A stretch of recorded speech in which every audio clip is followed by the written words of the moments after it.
Hello and welcome to another Royal Reviewer live pop-up chat. Now tonight is a little bit different. Let's just adjust the camera so you can see the tiara and appreciate it because it is a replica Queen Victoria's sapphire tiara tonight. I will just show you.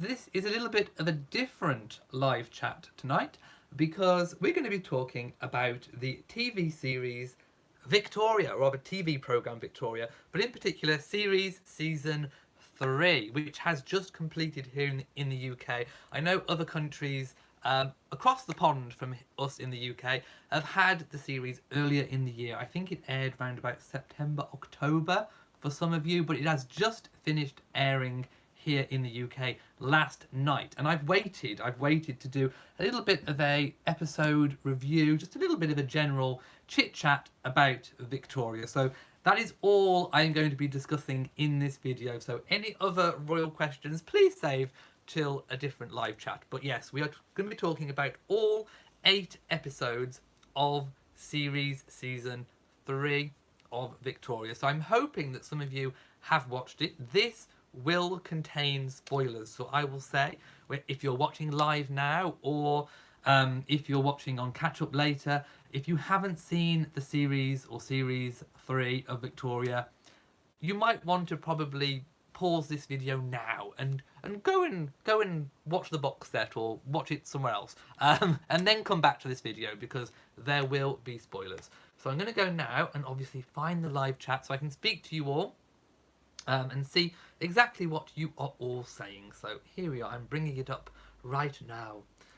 Let's see what all of you lovely people have got to say. Yes, hello to everyone who's in the chat room. For those of you who have just joined, I am of course wearing the Queen Victoria sapphire tiara tonight in ode to Victoria, and on the 24th I do believe it is her 200th birthday, so we have that coming up as well. Kelly says, oh well, give me the spoilers, I will still watch. Well, I mean, I say spoilers, I mean, obviously it's history, so we know a lot of the main plot points because it's history, it's happened, but there are a few little bits that they've put in, you know, using artistic license. No, Prince Albert is not dead, he didn't die. Kelly says, that's your favourite tiara. And Just Me says, I heard they are taking a break from filming season 4. I haven't heard that, so I will have to go and check that out. And I'm not sure if it's out on DVD, but as the series literally ended last night here in the UK, I wouldn't imagine it would be too long. Elaine says, I just love how in love Victoria was with Albert. Yes, I completely agree. Now, I'm going to go and do this episode by episode. We are not messing around here in this video. So we're going to start. I'm going to read a little bit of the synopsis of each episode, and I'll stop and talk about certain bits as I go, which I think is probably the best way because it helps me not to forget anything that's happened, because so much has happened in a series that you literally would forget otherwise. So episode 1, the synopsis is, although the overall episode is 18, but in this series it's episode 1, says Victoria has had 2 more children in the intervening period, Prince Alfred and Princess Helena, respectively, and is heavily pregnant with her 6th child. As the revolutions of 1848 spread across the continent, revolutionary ideas grow amongst Britain's working class. King Louis Philippe, now deposed by the French people in favour of a republic, how dare they, requests asylum in Britain. So yes, in the episodes we did see Louis Philippe being deposed. He flew from Paris and crossed the waters, crossed the pond, crossed the English Channel rather, and sought asylum here in the UK, and in particular Buckingham Palace, which they did take him in for a time. So he requests asylum in Britain despite warnings from the Prime Minister, Lord John Russell, and the Foreign Secretary, Lord Palmerston. Now this is the first time that we meet Lord Palmerston, who is a new character but is nevertheless a real historical figure. There was actually a real Lord Palmerston who was the Foreign Secretary, and it does follow some actual real life things that happened. He did sort of interfere quite heavily with foreign affairs, which Prince Albert didn't agree with. You know, it's all there in the history books. But yes, I think they did develop his character as well for the role. And I think it was very interesting character to include. So we'll get to that a little bit later. That hosting foreigners might turn public opinion against her. Victoria gives the king permission to travel to London. Victoria's maternal half-sister, Princess Theodora of Lingen, unexpectedly arrives at Buckingham Palace. So yes, we see the introduction of the character Theodora, who is Victoria's half-sister, who we found out later obviously was banished, not banished, but she was sent away to get married, and she's lived away, and she's resented the fact that she was sent away. She thinks in her head that she should have been queen instead of Victoria, and that it was a plot hatched up by their uncle and their mother to put Victoria on the throne above Theodora. So she is holding a grudge. But at this point, we don't know that. We just see her as somebody who is, again, seeking refuge. She's fled from her home, and she's turned up in rags. And Victoria obviously takes her in. So she unexpectedly arrives at Buckingham Palace seeking safety from the revolutionaries in Germany. Inspired by the revolutions, the Chartists protest against the monarchy, and Albert insists the family retreat to Osborne House on the Isle of Wight. So yes, the Chartists are protesting, and Albert, who has just completed building Osborne House, which was his creation, has really wants to go there. I think he feels at home there, which I think must have been true in real life too. It was his creation. It was something of which he had control over. And we know that in the early days of Victoria's reign, he did feel a little bit like he didn't have a purpose. So Osborne House was his creation. It was his baby. And he saw it as a place where they could be secluded and have family time all together. Where do we get up to? When Victoria and Albert finally agree to leave the next day, a Chartist protest outside the palace culminates with a brick being thrown through the window where Victoria was standing, and the shock causes her waters to break. Yes, so that was a bit of a scene, and then obviously she went into labour. And of course, it turned out that the Chartists sort of came around in the end.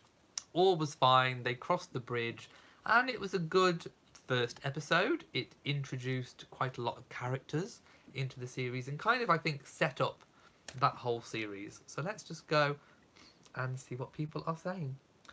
We'll get to the Duchess of Monmouth a bit later. Where did I watch this? On UK TV, on a channel called ITV. We will get to the Duchess of Monmouth and her character later. HM the King says, can't watch because spoilers, but just saying hi and going. You should have watched it. My goodness. Thank you to Christine, who says that she loves the tiara. Thank you. Okay, I'm going to move on to episode 2. Why not? So it's 19 overall, episode 2 in the series, called London Bridge is for... Oh, I didn't say what the other one was called. The first episode was called Uneasy Lies the Hard... I can't read tonight. The writing's really small. Uneasy Lies the Head That Wears the Crown is episode 1. Episode 2 is called London Bridge is Falling Down. So let's have a look. Victoria goes into labour as the Chartists continue their protests at the palace gates. Oh, I forgot. So she didn't go into labour in the previous episode. It was at the start of this one. I remember now. Though they soon pull back. Victoria safely gives birth to her 4th daughter, Princess Louise, named after Albert's mother.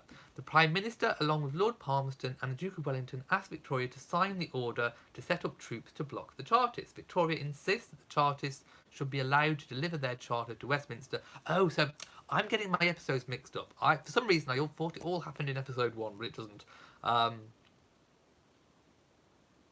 There we go. To Westminster, as they are a peaceful movement and refuses to sign. When she learns that a police search was conducted at the Chartists' headquarters, and they found numerous rifles. Now, we know later that that was obviously planted by Lord Palmerston. But Victoria does find that out a little bit later. Victoria believes that they were meant to kill her and signs the order. Albert confronts Louis Philippe after he frightens both Vicky and Bertie into believing Victoria will be executed by the guillotine. Yes, I remember that scene. It was kind of It was slightly humorous, and decides their family must depart for Osborne House. Lord Palmerston rescues the Duchess of Monmouth after her carriage is attacked, after passing numerous soldiers guarding the bridge to Westminster. Victoria changes her mind and decides to let the Chartists present their charter. After arriving at Osborne House, Victoria receives a letter from the Duke with the report of the Chartists safely delivering the charter with no harm, and becomes frustrated she was not there to witness it. So yes, episode 2 also sets up, I think, the theme of the Victoria wanting to feel the love and adoration from the public, and that is a constant theme, I think, throughout this series, and also kind of sets up a little bit of a difference between Albert and Victoria in their relationship. We see them go through a little bit of a rough patch, in later episodes. Let's see what people are saying about this one.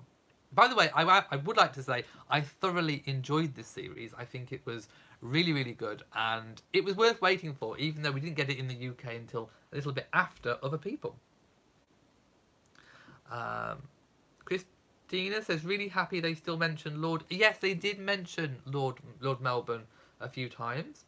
Elaine Taylor says, I can't remember which episode Victoria and Albert got lost and spent the night with a car. Oh, that was season 2. I think that was season 2. I'm sure it was season 2.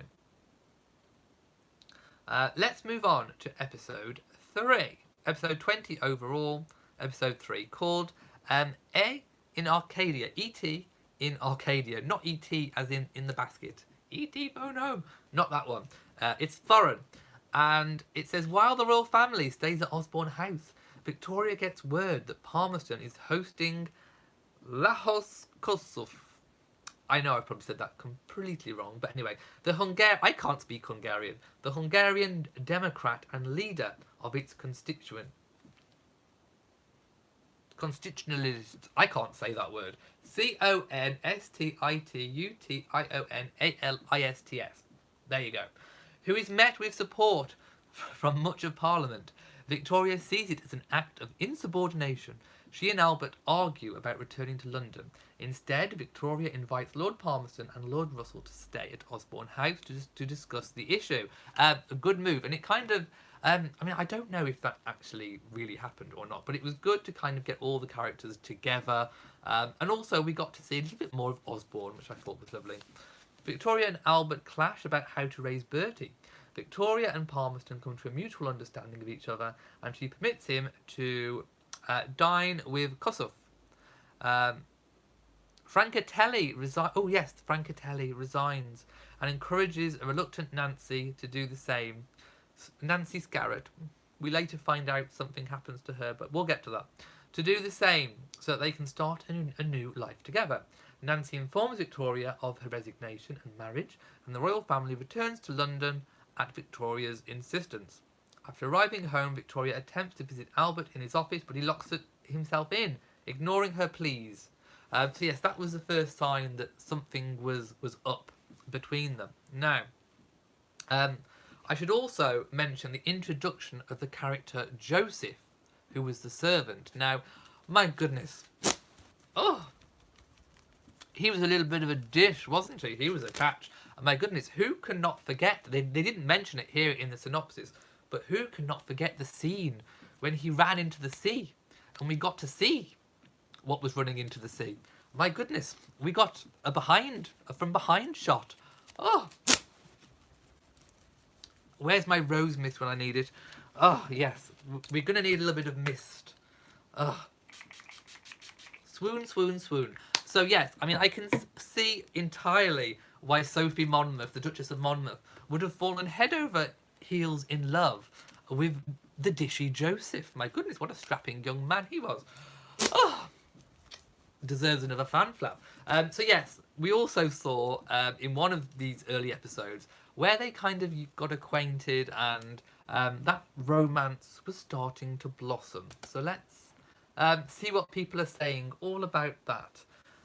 Charlotte P says, don't get me started on Scarrett. I know, it was so sad, but we'll get to that one. Elaine says, I can't remember which episode of Victoria and Albert... Oh, I read that one, don't worry.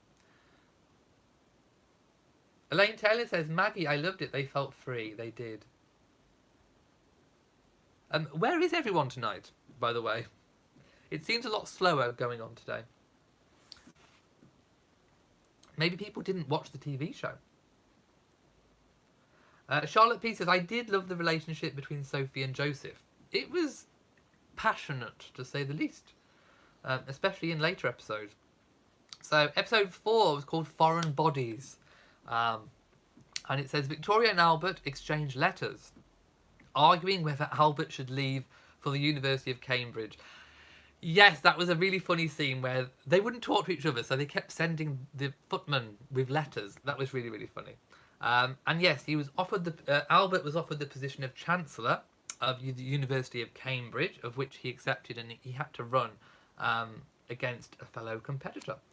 And it's at that time that they were kind of playing on Bertie's education, and I think they were kind of leaning towards that perhaps Bertie has some kind of autism, and he was struggling to learn through traditional Victorian methods. And Albert kind of struck on the idea of that Bertie needed to learn through other ways. So, for example, he learned his letters through archery on the archery board, and we saw scenes of that in previous episodes at Osborne. And then there was that horrible teacher. What was his name?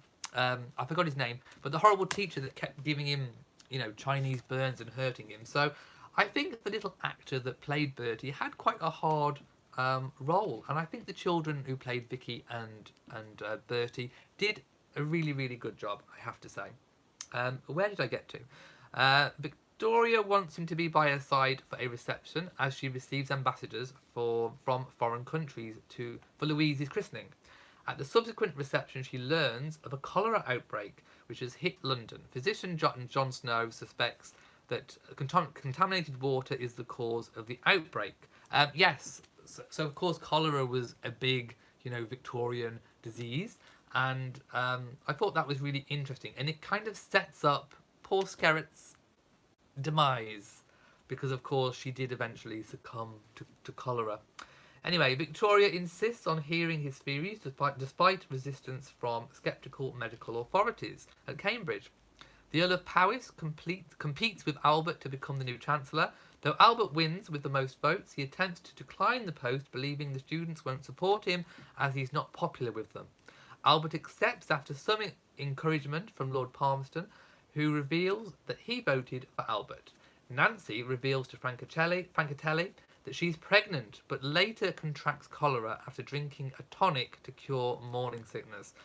So again, it's that joy mixed with extreme sadness that they kind of hit us with here in this episode. Unaware it was made with contaminated water, Snow locates the source of the disease to a pump in Soho and has it shut down. After visiting Nancy before she dies, Victoria reads the letter from Nancy that she previously ignored and seeks comfort from Albert, who has returned home, and they reconcile. Francatelli names the hotel Nancy's after his late wife, and that was, I think, the final time we saw Francatelli, and of course the exit of poor Skerritt. So I didn't see that one coming. It kind of hit a little bit like a bolt from the blue, and I must admit it left me feeling really, really sad. So,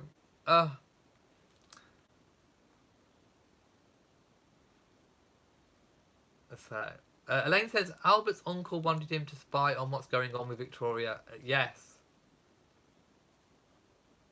Sandra says, love this show, disappointed it has come to an end. Yes, my Sunday nights are not going to be the same for a very long time until it comes back.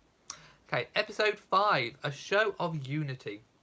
After another assassination attempt during her usual carriage ride with her 2 eldest children and Sophie, the Duchess of Monmouth, Victoria learns from Abigail, whom she has hired from recommendation in Nancy's letter. Oh, I like the introduction of Abigail. She's a very different character to Skerritt, but nevertheless, very enjoyable to watch.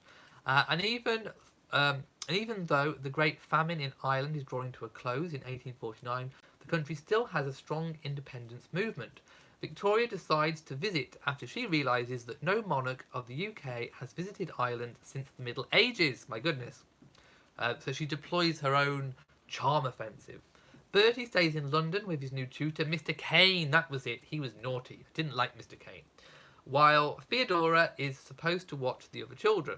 At Palmerston's estate near Sligo, Victoria learns of the open marriage between Lord and Lady Palmerston. Yes, they had a very unusual marriage where basically he takes mistresses and has other relations with other people. She knows about it and asks him all about it, gets all the details. I think that kind of slightly turns her on in a weird kind of way. And then they have passionate relations themselves. It's a very passionate series. Albert asks Lord Palmerston where all his tenants have gone. Yes, because Palmerston shoved them out the way. But naughty man is Palmerston. Where all his tenants have gone. And Palmerston explains that he helped them emigrate. He sent them to New York.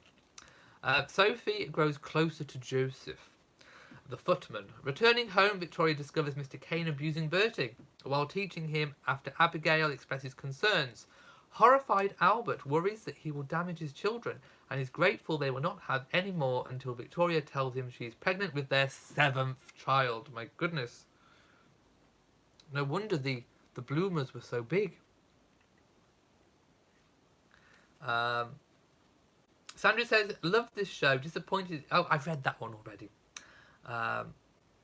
Sharon says, left me feeling sad too. Yes, I just really, really enjoyed the whole thing. Episode 6 is called A Coburg Quartet. Sounds impressive. So Victoria's maternal uncle, King Leopold of Belgium, is a returning character, arrives for the christening of her 7th child, Prince Arthur, in May of 1850. Upon receiving the morning paper, Victoria discovers that some private drawings, etchings by herself and Albert have been copied and printed by the press. Nothing changes, does it?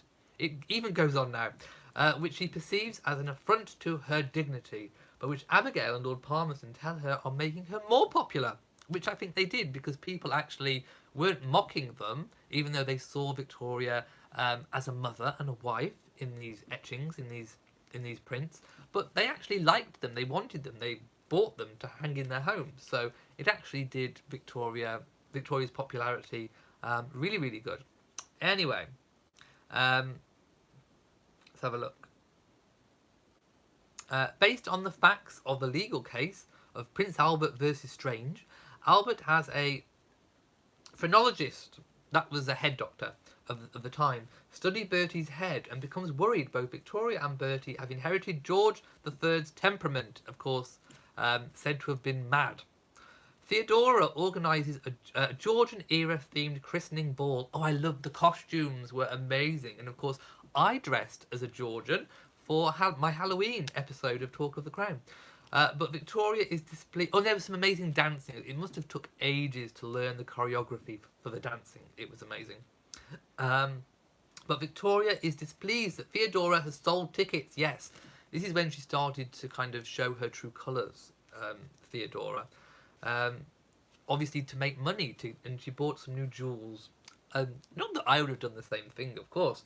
During the ball, Theodora reveals to Victoria that their mother and Leopold sent her away after Victoria's paternal uncle, King George IV, tormented his brothers by entertaining the possibility of marrying Theodora and producing an heir. So Theodora did hold visions of being queen, and like that had been ripped away from her. Sophie, the Duchess of Monmouth, begins an affair with Joseph the footman.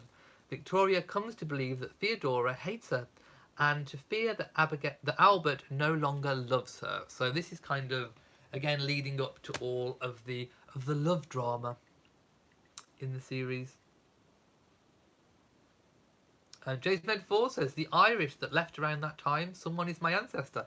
Yes, I mean, many people in America may have descendants from those that were sent. Maybe. Elaine says, I absolutely hated Victoria's nanny. She was trying to ruin Victoria's marriage to Albert. You danced when Victoria finally packed her and sent her away. I might be mixing the episodes. No, she wasn't her nanny. She was her sister. Half-sister. Okay. Episode 7, A Public Inconvenience. Lord Palmerston and Albert struggle against the negative public opinion. Lord Palmerston for his gunboat diplomacy, response to the mistreatment of Don Pacifico in Greece, and Albert for his ambitious project to realise a great exhibition. So this is when we first got wind of that he was planning a great exhibition, celebrating modern industrial technology. And of course this really did happen. He did really build the great exhibition, otherwise known as Crystal Palace, which did get burned down. I can't remember how many years later, but anyway, it did get burnt down eventually. But it was one of the largest buildings in the world at the time, if not the largest. Victoria moves to lessen Theodora's influence by inviting Theodora's daughter Adelheid to England as a friendly overture. Sophie, the Duchess of Monmouth, considers running away with Joseph. Don't do it, don't do it. But her husband arranges for 2 doctors to imprison her for insanity. And it's not such an insane notion, because back then in the Victorian days, there were no women's lib in that sense. So women were considered the possessions of their men. So especially if you had money, if you were a man of money, you could pretty much do what you wanted. And the Duke of Monmouth was a horrible character. I mean, delightfully horrible, because I delighted in disliking him. So I think he was a good character. He was a baddie. He was an enemy. So I think it was good to put his character in there. Now, in terms of the Monmouths, I do believe there was only one Duke of Monmouth. So Sophie and this Duke in here, I think, are fictional characters. They are made up, but they are based on something that did actually happen. There was a wealthy gentleman who did imprison his wife for being mad, sent her away for insanity because she had an affair of the heart, or rather, as he put it, she was wanton. She was a wanton lady. Anyway, where was it? Adelheid came. Concerned, Albert will be humiliated if the exhibition fails. Victoria tries to distract him by offering the post of Commander-in-Chief as the Duke of Wellington is retiring, though Albert declines. My goodness, I thought he'd have jumped at the chance. Anyway, while Lord Palmerston regains his public approval, Albert is discouraged by various setbacks to his project and decides to become Commander-in-Chief instead. Victoria decides to support his dream regardless of the outcome, and Albert finds an architect who can create the design required to ensure the great exhibition will succeed. Albert explains to Victoria that since it has been 10 years of marriage, their love has changed but still exists, as I think it does with most relationships of a long period. Now, it should... I did research the great exhibition, and actually it ended up making a profit of £146,000, which was an awful lot of money. So it was a really, really big success. So I thought I heard something. So it was a really, really big success, and they actually used that money to found certain museums in London. In fact, I think including the History Museum, the Science Museum, various museums and galleries and things were actually set up as a result of that. So it was a really, really big success. And of course, episode 8, the White Elephant. And of course, the White Elephant, a reference to what the Great Exhibition was being called, rather, what people thought it may be, but it didn't turn out to be a white elephant at all. This episode was said to have cost around £1 million just for this episode alone, and I think it showed because the costumes, the scenery, recreating the Great Exhibition would have been really, really costly. Anyway, the Great Exhibition of 1851 goes off without a hitch, much to the royal family's relief, and Albert is cheered by the masses at the end of the exhibition.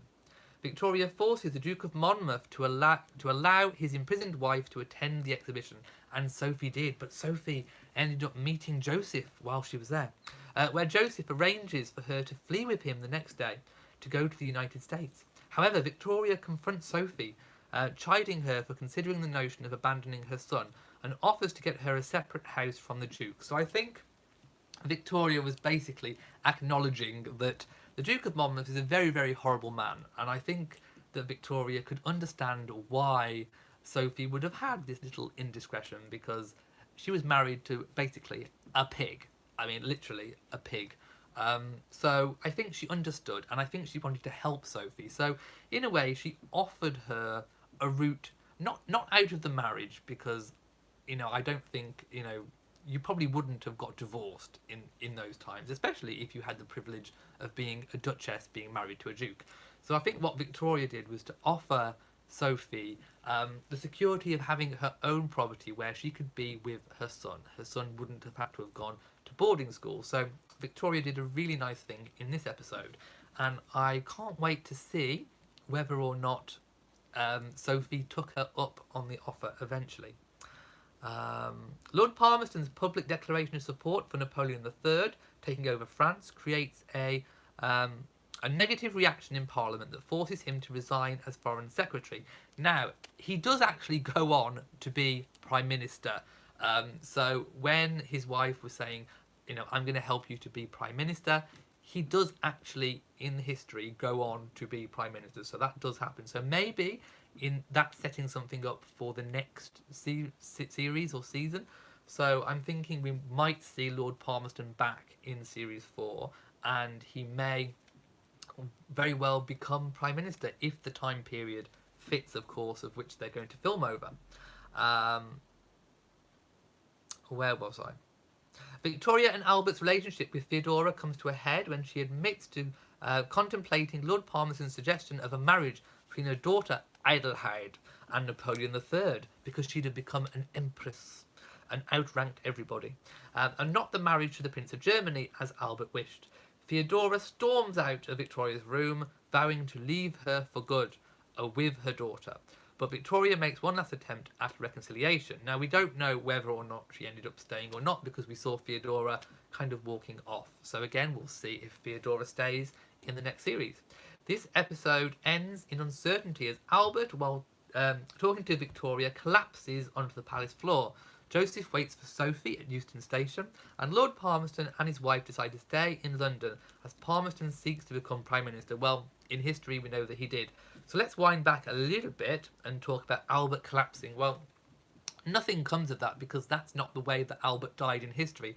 Albert died at Windsor, I do believe, of what they thought was pneumonia, but it could have been other things. It could have been chronic Crohn's disease and all that kind of thing. So he did die, but he didn't die then. So I'm imagining in the next series we'll see him in his recovery bed or that kind of thing. So I'm imagining the first scene will be tackling his collapse. But no, he does not die in that series. And we don't know whether Sophie took Joseph up on his offer, because we didn't see. So did Joseph get on the train by himself?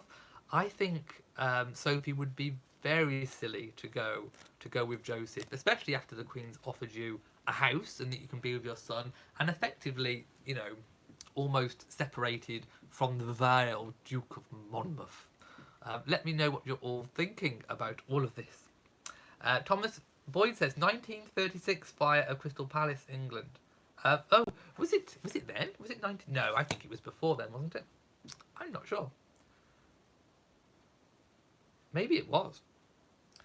James Bed 4 says, when Princess Vicky was about to die in 1901, 6 months after her mother, King Bertie went to Germany to visit her. She was suffering with cancer. Yes, and that was such a shame, because only 6 months, of course, after Victoria. Let's have a look. We haven't seen the Duchess of Kent in this time period. I think is still actually alive, but we didn't see her. Sonia says, "Ooh, that Theodora was a right piece of work. Wicked gold. Ooh, she was. Ooh, she was a right old gold digger, that one." But I like these characters. I like that they put these characters in that we kind of love to hate. I like it. Apparently, people are saying it was on PBS. Trevor Daniels says the scene where Victoria and Theodora were in the palace garden painting and Victoria could not remember Adelheide's name was hilarious. Yes, what a name, Adelheid. Call me Heidi. Chris Harkin says, how old is Queen Victoria? In that series, I'm not entirely sure. I mean, obviously it was round about the birth of her child. I'd have to do a little bit of math on that one, which I'm not going to do because I've still got a bit of baby brain. Yes, thank you to Elizabeth Regina for moderating. Thank you so much. So yes, it's over, and I'm just I just really enjoyed going back to the Victorian era every week on Sunday, and I'm sad it's gone. But I am going to give this series a big, massive fan flap because I just really enjoyed it. Hello to Annette. Yes, you pretty much missed the whole review, but don't worry, you can go back and watch it on catch up. So, do we have any other thoughts on the series Victoria, or else I'm going to wrap it up for tonight.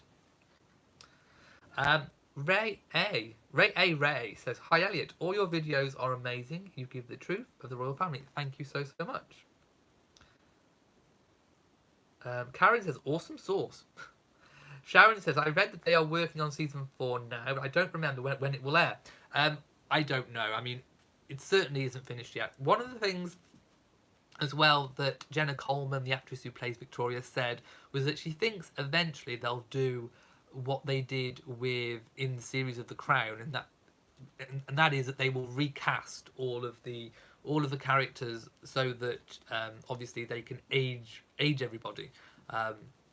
Whether Jenna Coleman would look right aged up to play an elderly Queen Victoria, I don't know. So I think she's anticipating that perhaps there will be a recasting at some point. But I don't think it'll happen in the next series. I think, if anything, it will be the following series where perhaps we will see... I think my prediction is that in series 4, we might see Albert actually pass away. And then I think in series 5, we might see a recasting of more of an elderly Victoria when she has her relationship with Abdul Karim, and I think we'll see that side of her life, sort of, post Albert. So that's my prediction, but obviously, who knows? I'm not a scriptwriter. Sharon says, "You think they're at the writing stage for season 4? I mean, I haven't heard anything. Annette says, "I think women didn't wear underwear in the Victorian era." No, they wore bloomers. We've seen Queen Victoria's bloomers. They're massive. Colleen says, "I love the Victorian era, the clothing. I wish we were back." I would love to dress like that. I really would. Flossamog Payne says, "The museums are a wonderful legacy. Just love the V&A. The V&A is truly amazing. And there are lots of Victoria items on display, including tiaras." Okay, so I'm going to go now. And if you do have any burning comments, obviously, about Victoria, do leave a comment in the comment section below if you're watching on Catch Up. Let me know what you thought of the series or season, and let me know if you're looking forward to series 4. Let me know your predictions, what you think is going to happen. Let me know whether you think Sophie went with Joseph. Let me know all your thoughts on the series. Oh yes, 2 more babies to be born, so they aren't going to kill Albert off just yet. They need him. So if you've enjoyed this review, this sort of quick overview, which I've been wanting to do for, ever since it started, but I wanted to wait until it had all finished here in the UK, then please give it a big old thumbs up. Don't forget to share on social media, and also hit the notification bell so that you know whenever I upload a new video. So, from me,